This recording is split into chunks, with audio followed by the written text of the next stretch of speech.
बातचीत करने के लिए हमारे साथ देव गर्ग हैं, इंडियन राइस एक्सपोर्टर्स फेडरेशन के वाइस प्रेसिडेंट हैं। देव, बहुत बहुत शुक्रिया, आपने वक्त निकाला है। इस खबर को आप कैसे देख रहे हैं और बाजार को क्या इससे कुछ सपोर्ट मिलेगा? भाव में आगे कुछ रिकवरी की संभावनाएं लग रही है क्या? जो ये ट्रेंड है वो एक्सपेक्टेड पैटर्न के ऊपर ही है। आपके चैनल के माध्यम से हमने कई दफा ये बताया है कि आने वाले समय में हिंदुस्तान का जो सरप्लस स्टॉक है वो 27 मिलियन टन से बढ़कर 40 मिलियन टन पे आ जाएगा। इसका मतलब बफर स्टॉक के ऊपर जो हम राइस एफसीआई स्टोर करती है वो लगभग 400 लाख टन होगा। ये पिछले एक साल से इसके ऊपर काफी सरकार के अंदर चर्चा होती आई है।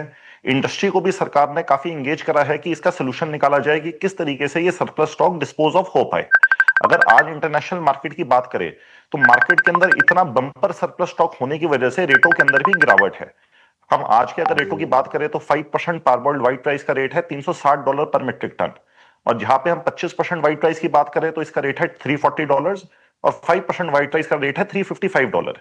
ये तीनों कमोडिटी सबसे ज्यादा एक्सपोर्ट होने वाली कमोडिटीज है, और इनके प्राइसेस के अंदर पिछले एक क्वार्टर के अंदर 7 से 8% की गिरावट आई है। इसका असर इंटरनेशनल मार्केट के ऊपर भी पड़ा है, क्योंकि जो इंडिया के क्लोजेस्ट कॉम्पिटिटर आज के दिन है वो म्यांमार और थाईलैंड है। वो आज इंडिया से $5 पर मीट्रिक टन सस्ता रेट कोट कर रहे हैं, जहां की ये वाली जो मार्केट थी वो ट्रेडिशनली इंडिया से ज्यादा कोट करती थी। बट क्योंकि इंडिया के अंदर इतना सरप्लस स्टॉक है, इसकी वजह से मार्केट के अंदर गिरावट है, और ये एक बहुत ही चिंताजनक सिचुएशन है। अगर हम एक्सपोर्ट फिगर्स की बात करें तो इस समय हमारा एक्सपोर्ट 20 मिलियन टन के आसपास है। पिछले साल के ट्रेंड से अगर इसको कंपेयर करें तो ये एक्सपेक्टेशन है इंडस्ट्री की कि आने वाले 6 महीने के अंदर पिछले साल के कंपैरिजन के अंदर 10% हमारा एक्सपोर्ट की ग्रोथ होगी। ये 10% एक्सपोर्ट ग्रोथ होने की वजह से हमारा 2 से 3 मिलियन टन का जो सरप्लस स्टॉक है वो डिस्पोज ऑफ होगा, पर ये भी काफी नहीं है। इसके अंदर और भी इनिशिएटिव्स करने की जरूरत है। इसीलिए भारत इंटरनेशनल राइस कॉन्फ्रेंस जो अभी 30-31 तारीख को भारत मंडपम में आयोजन जिसका हुआ था मिनिस्ट्री ऑफ कॉमर्स अपीडा के इंस्टीट्यूशनल सपोर्ट के साथ, उसके अंदर 26 न्यू मार्केट्स आइडेंटिफाई करी गई। उन 26 मार्केट्स के अंदर 1.8 लाख करोड़ 1,80,000 करोड़ की नई एक्सपोर्ट मार्केट आइडेंटिफाई करी गई, जिसके अंदर ये सरप्लस स्टॉक को डिस्पोज ऑफ करा जाएगा। ये क्योंकि आने वाले समय में अगर इस सरप्लस स्टॉक को डिस्पोज ऑफ नहीं करा गया तो हमारे पास इसको चावल को रखने की भी जगह नहीं होगी। इसके लिए और भी कई सारे मेजर्स अडॉप्ट करे गए हैं। इसके अंदर कुछ मेजर्स इस तरीके से अडॉप्ट करे गए हैं कि एथेनॉल इंडस्ट्री के अंदर लगभग 54 लाख टन माल को डिस्पोजल के लिए दे दिया गया है, एथेनॉल प्रोडक्शन के लिए। इसके बाद भी हमारे पास 10 से 15 मिलियन टन का सरप्लस बच जाता है, जिसको पिछले साल के कंपैरिजन में डिस्पोज ऑफ करने की जरूरत है। तो एक्सपोर्ट मार्केट से ये एक्सपेक्टेशन है कि जो हमारा एक्सपोर्ट इस समय 20 मिलियन टन के आसपास है, इसको अगर हम बढ़ा के 20 मिलियन टन से 30 मिलियन टन के ऊपर ले आते हैं तो लगभग 10 मिलियन टन हमारा सरप्लस जो स्टॉक है वो एक्सपोर्ट मार्केट के अंदर जा सकता है, जिसकी वजह से ये सिचुएशन कंट्रोल में आ सकती है। तो जो भारत इंटरनेशनल राइस कॉन्फ्रेंस जो बहुत ही एक सक्सेसफुल आयोजन जिसका करा गया, उसके अंदर ये जो 26 मार्केट्स न्यू आइडेंटिफाई हुई है, इसका काफी रोल रहेगा आने वाले समय में इस सरप्लस स्टॉक को डिस्पोज ऑफ करने के लिए।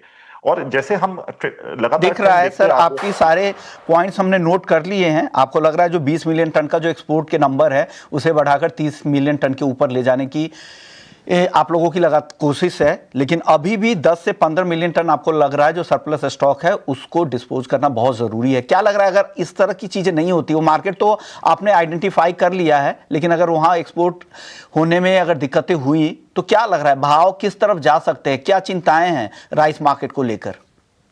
देखिए, सबसे बड़ी तो चिंता राइस मार्केट की ये है कि पिछले एक साल से ये सरप्लस स्टॉक, क्योंकि सबको दिख रहा था कि ये आने वाला है, तो सरप्लस स्टॉक सिचुएशन ये होने की वजह से मार्केट में एक डिफ्लेशनरी प्रेशर रहा है। महीने मंथ ऑन मंथ प्राइसेस में गिरावट आई है। अगर हम पिछले साल से बात करें तो आज जो ये $360 पर मीट्रिक टन का पार्बोइल्ड राइस का प्राइस है, ये पहले 500-550 डॉलर पर मीट्रिक टन होता था।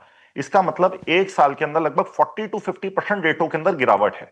एक राइस जैसी कमोडिटी के अंदर ये बहुत ही बड़ी गिरावट है, जिसकी वजह से सारे एक्सपोर्टर्स इंपोर्टर्स को काफी हैवी लॉसेज है।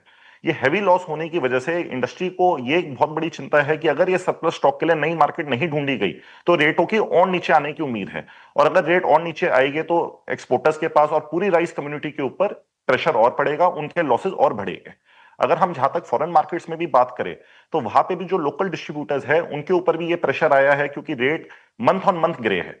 मंथ ऑन मंथ रेट गिरने की वजह से जो फॉरेन इंपोर्टर्स भी है उनकी बुक्स के अंदर भी काफी कैरी फॉरवर्ड स्टॉक है और काफी लॉसेज है।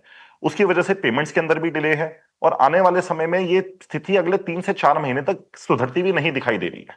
इंडस्ट्री की ये उम्मीद है कि आने वाले समय में अगले 3 से 4 महीने इंडस्ट्री के लिए काफी टफ रहने वाले हैं, है ना। इसमें अपॉर्चुनिटी भी है, टफ है बट अपॉर्चुनिटी इसलिए है क्योंकि आज हमारे पास इतना सरप्लस स्टॉक है कि हम नई मार्केट्स को एक्सप्लोर कर सकते हैं। हम ऐसी मार्केट्स के अंदर जा सकते हैं जहां पे ट्रेडिशनली इंडियन राइस को की खपत बहुत कम थी, है ना, क्योंकि हमारे पास सबसे एक बड़ी price चिंता advantage यही है कि जो हमारा सरप्लस स्टॉक है उसको कैसे यहाँ से एक्सपोर्ट किया जाए, और तभी यहाँ पर भाव जो जिस तरह की गिरावट आई है, आप जैसा कह रहे हैं, वो गिरावट आगे और भी स्टीप हो सकती है। तो ये काफ़ी चिंताजनक बात है। अब देखते हैं, अगर मार्केट, आप लोग लगातार कोशिश कर भी रहे हैं और उम्मीद करते हैं कि अगर एक्सपोर्ट बढ़े तो कुछ सपोर्ट मिल सकता है। शुक्रिया आपका देव।